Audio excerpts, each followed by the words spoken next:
જી નમસ્કાર, હું TR Jadav TR એજ્યુકેશનમાં ફરીથી એક નવા વિડીયોમાં તમારું સ્વાગત છે.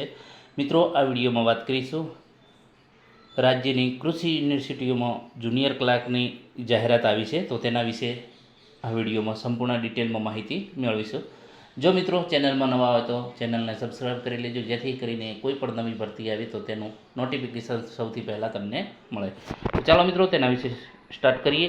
તો અહીં તમે જોઈ શકો છો જે નોટિફિકેશન જાહેર થઈ ગયું છે. રાજ્યની કૃષિ યુનિવર્સિટીઓ ગુજરાત, આણંદ, જુનાગઢ, નવસારી ને સરદાર કૃષિ નગર જે દાંતીવાડા આવેલી છે, જેમાં જાહેરાત ક્રમાંક 1/2025. તો રાજ્યની જે કૃષિ યુનિવર્સિટી છે, આણંદ કૃષિ યુનિવર્સિટી, જુનાગઢ કૃષિ યુનિવર્સિટી છે, નવસારી કૃષિ યુનિવર્સિટી છે અને સરદાર કૃષિ નગર જે દાંતીવાડા કૃષિ યુનિવર્સિટીમાં બિન શૈક્ષણિક વહીવટી સંવર્ગ વર્ગ 3 જુનિયર ક્લાર્કની જગ્યાઓ, ખાલી જગ્યાઓ 5 વર્ષ માટે ફિક્સ પગાર 26,000. ત્યારબાદ પે લેવલ 19,900થી 63,200. તો એ માટે રાજ્યની કૃષિ યુનિવર્સિટીની વેબસાઇટ અહીં આપેલી છે, તો વેબસાઇટ પર જઈને તમે ઓનલાઈન એપ્લિકેશન ફોર્મ ભરી શકશો.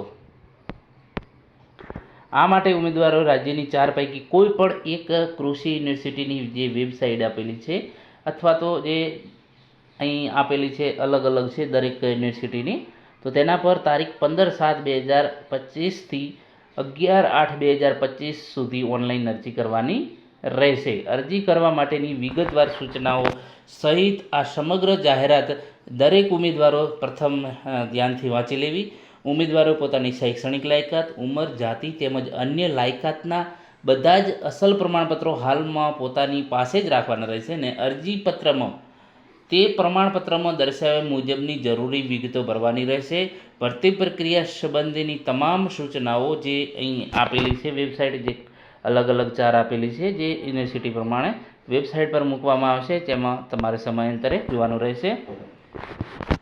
અરજી કરવા માટેની વિગતવાર સૂચનાઓ સમગ્ર જાહેરાત ઓનલાઈન અરજી કરતાં પહેલાં ઉમેદવારે જે ધ્યાનથી વાંચી લેવી. ઓનલાઈન અરજી કરતી વખતે ઉમેદવારે કોઈ પણ પ્રમાણપત્રો જોડવાના નથી, પરંતુ ઓનલાઈન અરજી કરતી વખતે પ્રમાણપત્રોની વિગતો આધારે ઓનલાઈન અરજીમાં અરજદારે સમગ્ર વિગતો ભરવાની રહેશે, એટલે ભૂલ ન થાય. જો કંઈ ભૂલ થાય તો તમારું અરજીપત્ર રદ થશે. જરૂરી પરીક્ષા માટે તો એ માટે જરૂરી સૂચનાઓ તેમજ અન્ય સૂચનાઓ માટે મોબાઈલ નંબર તમારા પર SMS આવશે, તો મોબાઈલ નંબર જે તમે અંદર જે ફોર્મમાં ભરો છો તો એ જ નંબર રાખવાનો, જેથી કરીને તમને જે કોઈ પણ નવી સૂચનાઓ તમારા મોબાઈલ દ્વારા તમને મળતી રહે. હવે વાત કરીશું વિગતવાર જે જગ્યાઓ છે. જુનિયર ક્લાર્ક વર્ગ 3 કૃષિ યુનિવર્સિટી, તો આણંદ કૃષિ યુનિવર્સિટી કુલ જગ્યાઓ 73 છે. એ રીતે જુનાગઢમાં 44 છે, નવસારીમાં 32 છે અને સરદાર કૃષિનગર દાંતીવાડા યુનિવર્સિટી જે 78 જગ્યાઓ છે. ટોટલ જગ્યાઓ જે આપણે વાત કરીએ એ પ્રમાણે 227 જગ્યાઓ છે. હવે કુલ જગ્યાઓ અને કક્ષાવાર તમે અહીં જોઈ શકો છો, જે કેટેગરી વાઇઝ છે. એના પછી વાત કરીશું વય મર્યાદા. તો વય મર્યાદા ઉંમર જાહેરાતમાં દર્શાવેલ અરજી સ્વીકારવાની છેલ્લી તારીખના રોજ ગણવામાં આવશે. તારીખ 11/8/2025ના રોજ ઉમેદવારની ઉંમર 20 વર્ષથી ઓછી નહીં અને 35 વર્ષથી વધુ ન હોવી જોઈએ. એટલે કે 20 વર્ષથી ઓછી ન હોવી જોઈએ અને 35 વર્ષથી વધુ ન હોવું જોઈએ. અને સરકારની સેવામાં હોય તેવી વ્યક્તિઓ તરફેણમાં ઉપલી વય મર્યાદા વખત સુધાર્યા પ્રમાણે જે મળવાપાત્ર જે મળી જશે. વય મર્યાદામાં છૂટછાટ વાત કરીશું તો જે અનામતના ઉમેદવારો અને મહિલા ઉમેદવારો માટે અહીં છૂટછાટ આપેલી છે, જે તમે જોઈ શકો છો. જે સામાન્ય કેટેગરીના મહિલા ઉમેદવારો માટે 5 વર્ષ છે. અનામત કેટેગરીના પુરુષ ઉમેદવારો માટે 5 વર્ષ છે. અનામત કેટેગરીના જે મહિલાઓ છે એમના માટે 10 વર્ષ છે અને મહત્તમ વય મર્યાદા 45 વર્ષ છે. સામાન્ય કેટેગરીના દિવ્યાંગજન પુરુષ માટે 10 વર્ષ છે અને મહત્તમ 45 વર્ષ. સામાન્ય કેટેગરીના દિવ્યાંગજન મહિલા ઉમેદવારો માટે 15 વર્ષ છે. અનામત કેટેગરીના દિવ્યાંગજન પુરુષ માટે 15 વર્ષ છે. અનામત કેટેગરીના જે દિવ્યાંગજન છે તેમના માટે મહિલા ઉમેદવારો માટે 20 વર્ષ છે. તો માજી સૈનિકો માટે જે ઉપલી વય મર્યાદાઓ તેઓ બજાવેલ ફરજનો સમયગાળો ઉપરાંત 3 વર્ષ સુધી છૂટછાટ મળવાપાત્ર છે. તો એના પછી વાત કરીશું શૈક્ષણિક લાયકાત. તો ઉમેદવાર ભારતમાં કેન્દ્રીય અથવા તો રાજ્ય અધિનિયમની અથવા તો તે હેઠળ સ્થાપેલી અથવા તો સંસ્થાપિત યુનિવર્સિટી પૈકી કોઈપણમાંથી અથવા તે માન્ય થયેલી અન્ય કોઈપણ શૈક્ષણિક સંસ્થામાં અથવા તો યુનિવર્સિટી ગ્રાન્ટ કમિશન જે પ્રમાણે અથવા તો ડીમ્ડ યુનિવર્સિટી તરીકે જાહેર થયેલી બીજી કોઈપણ શૈક્ષણિક સંસ્થામાંથી મેળવેલ સ્નાતકની પદવી ધરાવતો હોવો જોઈએ અથવા સરકારે માન્ય કરેલ તેની સમકક્ષ લાયકાત ધરાવતો, મતલબ કે તમારે ગ્રેજ્યુએશન પૂરું હોવું જોઈએ અને ઉમેદવારે ગુજરાતી અને હિન્દી બંને ભાષાનું પૂરતું જ્ઞાન હોવું જોઈએ અને કોમ્પ્યુટરના ઉપયોગ અંગેની પાયાની જાણકારી પણ હોવી જોઈએ. હવે બીજી અહીં સૂચનાઓ છે જે તમે વાંચી શકશો.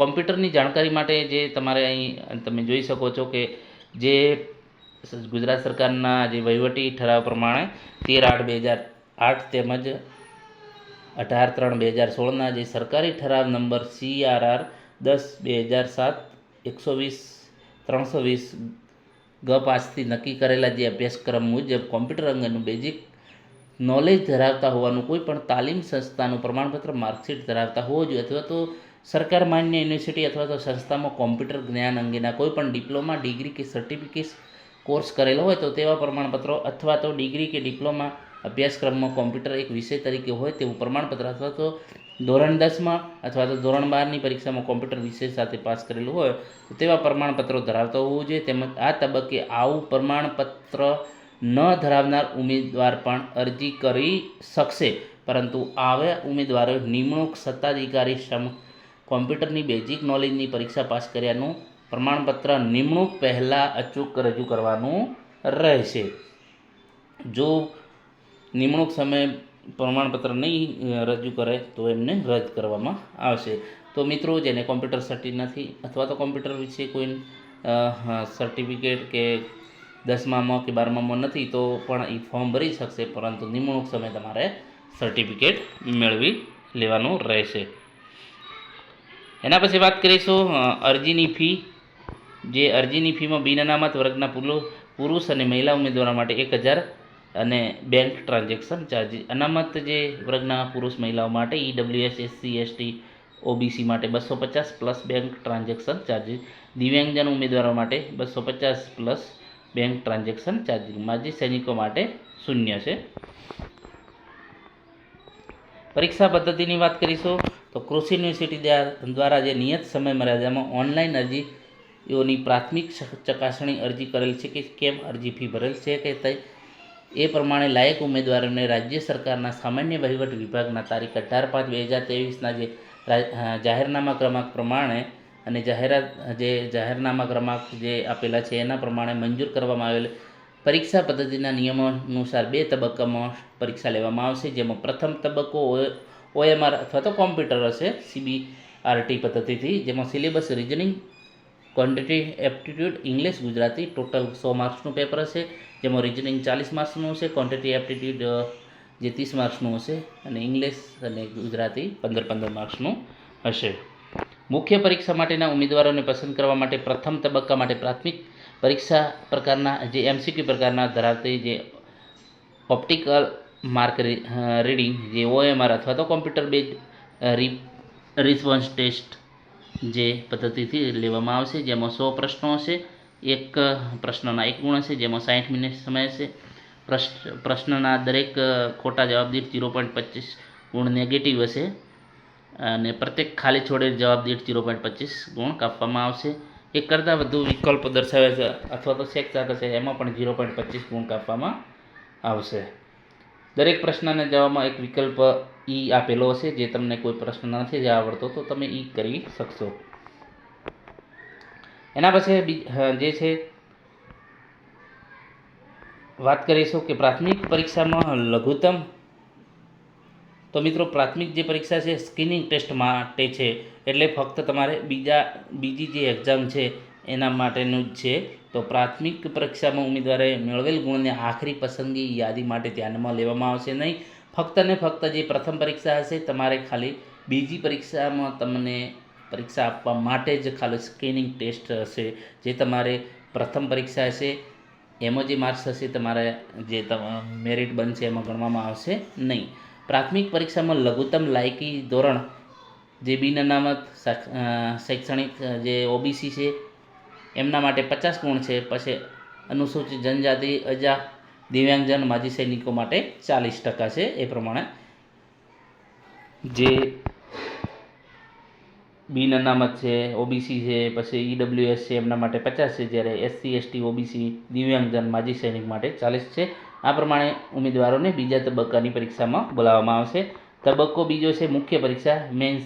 તો એમાં પ્રથમ તબક્કાની પરીક્ષા બાદ સામાન્ય વહીવટના જે 18/5/2023ના જાહેરનામા મુજબ એમસીક્યુ પ્રકારના પ્રશ્નો ધરાવતી ઓપ્ટિકલ માર્ક રીડિંગ અથવા તો computer base response test CBRT પદ્ધતિથી પરીક્ષા લેવામાં આવશે. જેમાં સિલેબસ અહીં આપેલો છે, જેમાં ગુજરાતી છે 20 માર્ક્સનું, ઇંગ્લિશ 20 માર્ક્સનું છે, polity, public administrative, RTI, CPS, PCA જે 30 માર્ક્સનું છે, હિસ્ટોરી, જિયોગ્રાફી, કલ્ચર, હેરિટેજ 30 માર્ક્સનું, economics, environment, science and technology જે 30 માર્ક્સનું છે, કરંટ અફેર અને કરંટ અફેર વિથ રિઝનિંગ જે 30 માર્ક્સનું છે, રિઝનિંગ 40 માર્ક્સનું, ટોટલ 200 માર્ક્સનું પેપર હશે તમારે જે મુખ્ય પરીક્ષા છે. મુખ્ય પરીક્ષામાં પણ નેગેટિવ માર્કિંગ છે અગાઉ જે વાત કરી એ પ્રમાણે, અને ઓપ્શન પણ આવશે જે પ્રશ્ન તમને નથી આવતો. મુખ્ય પરીક્ષાની લાયક ઠરેલ ઉમેદવારોને અલગ યાદી તૈયાર કરવામાં આવશે અને મેરિટના આધારે કેટેગરી વાઇઝ જગ્યાના 3 ગણા ઉમેદવારોને ડોક્યુમેન્ટ વેરિફિકેશન માટે બોલાવવામાં આવશે. ડોક્યુમેન્ટ વેરિફિકેશન જે પ્રમાણે એક સરખું થાય તો નીચે વિગતો આગળ કાર્યવાહી. જો સરખા માર્ક્સ થતા હોય તો એ પ્રમાણે ઉમેદવારોના ગુણ, મેરિટ સરખા આવેલો હોય તો તેવા ઉમેદવારો માટે જન્મ તારીખ જે મોટા ઉમેદવારને પ્રાધાન્ય ધ્યાને રાખી તે મુજબ અગ્રતા નક્કી કરવામાં આવશે. અથવા તો જન્મ તારીખ સરખી થાય તો તેવા કિસ્સામાં OMR જે માર્ક્સ રીડિંગ અથવા તો CBTમાં મેળવેલ ગુણને ધ્યાનમાં લઈને તે મુજબ અગ્રતા ક્રમ નક્કી કરવામાં આવશે. અને OMR અથવા તો CBRT જે પરીક્ષા છે એમાં સરખા ગુણ હોય ત્યારે શૈક્ષણિક લાયકાત ધોરણ 10માં જે મેળવેલ ગુણ એને ધ્યાનમાં લઈને એને અગ્રતા નક્કી કરવામાં આવશે. અરજી કરવાની રીત છે તો આ માટે ઓનલાઈન અરજી સ્વીકારવામાં આવે છે, જેમાં તારીખ 15/7/2025થી 11/8/2025 સુધી રાજ્યની જે કૃષિ યુનિવર્સિટીની વેબસાઇટ આપેલી છે એ પર જઈને તમે ઓનલાઈન ફોર્મ ભરી શકશો.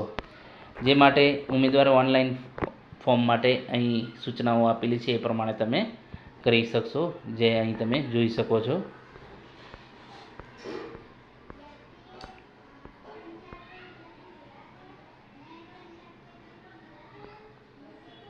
તો મિત્રો 14/7/2025ના રોજ જાહેર થયું છે કુલ સચિવ જુનાગઢ કૃષિ યુનિવર્સિટી જુનાગઢ. જે અહીં મહત્ત્વની અગત્યની તારીખ મિત્રો જાણી લેજો. જે વેબસાઇટ ઉપર જાહેર પ્રસિદ્ધ કરવાનું ઓનલાઈન એપ્લિકેશન ફોર્મ અને ફી ભરવાની કાર્યવાહીની તારીખ છે 15/7/2025થી 11/8/2025 સુધી. જો મિત્રો વિડીયો પસંદ આવે તો લાઇક, શેર અને મિત્રો ચેનલને સબસ્ક્રાઈબ કરવાનું ન ભૂલતા. Thank you for watching this video.